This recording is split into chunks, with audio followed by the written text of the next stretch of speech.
Konnichiwa my dear weaves. Weavespedia में आप सबका फिर से बहुत बहुत स्वागत है और हम आ गए हैं अपने के सीज़न 2 के हिंदी एक्सप्लेनेशन सीरीज़ को कंटिन्यू करते हुए एपिसोड 14 का एक्सप्लेनेशन लेके।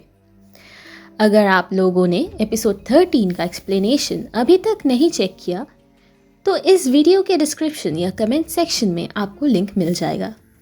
तो चलिए शुरू करते हैं एपिसोड 14 जिसका नाम है फ्लक्चुएशंस के हिंदी एक्सप्लेनेशन।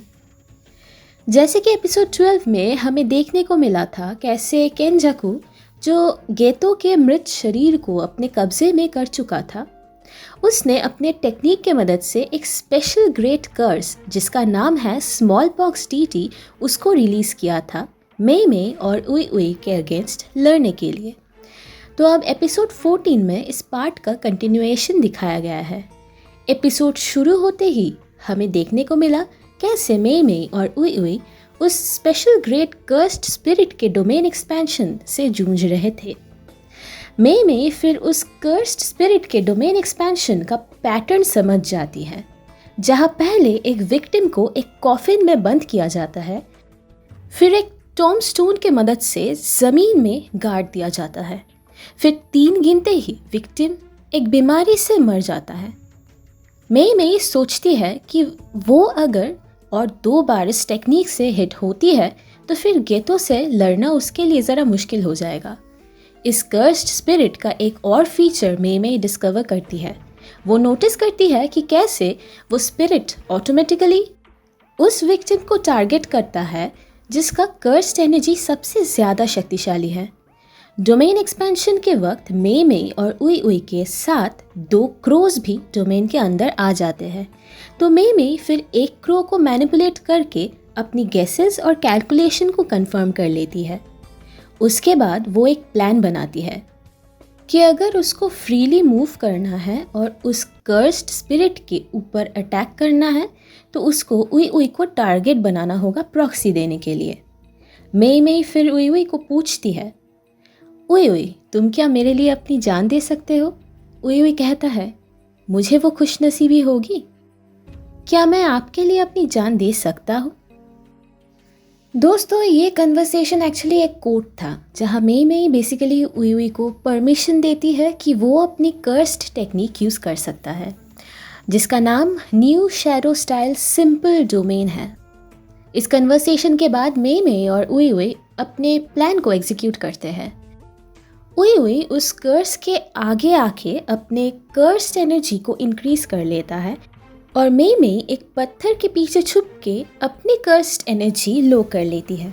फिर वो कर्स अपनी टेक्निक से उई उई को कॉफिन में बंद कर लेता है और उसी समय मेई उस कर्स पे अटैक करती है और उसके दोनों हाथों को 3 गिनने से पहले ही काट देती है। उई उई की रिस्पॉन्सिबिलिटी है डोमेन को काउंटर करना। मेई इसलिए उई उई को हमेशा अपने साथ रखती है। मेई फिर अपनी black bird manipulation bird strike style से स्मॉल पॉक्स डीटी नाम के स्पेशल ग्रेट कर्स को मार देती है। मेई का बर्ड स्ट्राइक स्टाइल इतना पावरफुल है कि गोजो के अलावा और कोई इस टेक्निक को रोक नहीं सकता।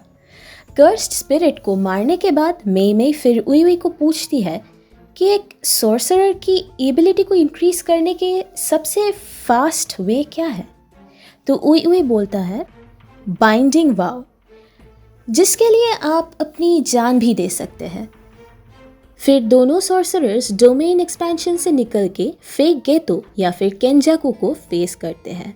इस सीन के बाद नानामी, नाओबितो जेनिन और माकी का एक सीन आता है जहां नाओबितो ये विश्वास नहीं कर पाता कि गोजो को सील किया गया है। नानामी फिर बोलता है कि गोजो को सील करने के पीछे फेक गेतो का हाथ है और वो लोग कुछ खतरनाक प्लान कर चुके हैं। नाओबितो फिर मजाक करते हुए बोलता है कि कैसे वो गोजो क्लैन का तबाही देखना चाहता है, लेकिन माकी प्रोटेस्ट करके बोलती है कि अगर इस मिशन में नाओबितो का मन नहीं है तो वो जा सकते हैं। लेकिन नाओबितो उल्टा माकी को जाने को बोलते हैं। नाओबितो जेनिन माकी के अंकल होने के कारण नानामी माकी को नाओबितो की बात मानने को बोलता है। माकी उल्टा जवाब देती है कि वो फाइट में एक शराबी से ज़्यादा यूज़फुल होगी। टीम जेनिन फिर शिबुया स्टेशन पहुंचते हैं और एक कर्स का सामना करते हैं। नाओबितो के एक बुक के से ही उस कर्स के अंदर से सारे डेड बॉडीज के स्केलेटन्स निकल आते हैं, जिसको देख के पूरा टीम चौंक जाते हैं। नाओबितो फिर उस कर्स को पूछता है कि कितने इंसानों को इस कर्स ने अब तक मारा है। फिर नेक्स्ट सीन में ही एक ट्विस्ट आता है, जहां वो कर्स स्पिरिट एक कर्स वूम से विकसित होके एक फुल फ्लेज्ड कर्स्ड स्पिरिट में चेंज हो जाता है। दोस्तों, इस कर्स का नाम है डेगन। उसके बाद टीम जेनिन का डेगन के साथ एक ज़बरदस्त फाइट होता है। वो विकसित होने के बाद ही वाटर बैरियर टेक्निक रिलीज करता है और माकी उसको डॉज करती है।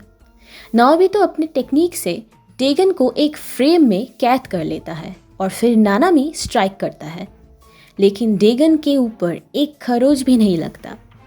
पूरा टीम हैरान हो जाते हैं ये सोच के कि कैसे दो फर्स्ट ग्रेड सोर्सरर्स भी इसको डील नहीं कर पा रहे हैं। डेगन के वाटर बैरियर देख के नाओबितो का अंदाज़ा होता है कि डेगन और बहुत सारे टेक्निक यूज़ कर सकता है, क्योंकि उसकी कर्स्ड एनर्जी भी बहुत ही ज़्यादा है। फिर टीम जेनिन डेगन के वीक पॉइंट जो है स्लो स्पीड, उसका फ़ायदा उठाते हुए उसके साथ डील करते हैं। नाओबितो जेनिन की टेक्निक है प्रोजेक्शन सॉर्सरी, जहां वो 1 सेकेंड को 24 पार्ट्स में डिवाइड कर सकते हैं।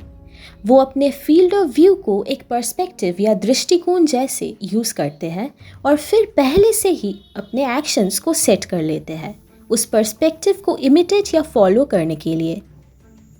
इस टेक्निक के एक्टिवेशन के टाइम नाओबितो जिस टारगेट को टच करेगा उस टारगेट को भी 1 सेकेंड के अंदर अटैक या डॉज करना होगा, और उस 1 सेकेंड में अगर वो काउंटर नहीं कर पाता है तो एक फ्रेम के अंदर वो कैद हो जाएगा और मूव नहीं कर पाएगा। इस टेक्निक का एक रिस्क भी है, जहां नाओबितो जो एक्शंस वो 1 सेकेंड के अंदर पहले से ही सेट कर चुका होता है वो उसको बदल नहीं सकता, तो उसकी एक्शन अगर लॉ ऑफ फिजिक्स के हिसाब से नहीं होता तो नाओबितो भी उस कारण मूव नहीं कर पाएगा।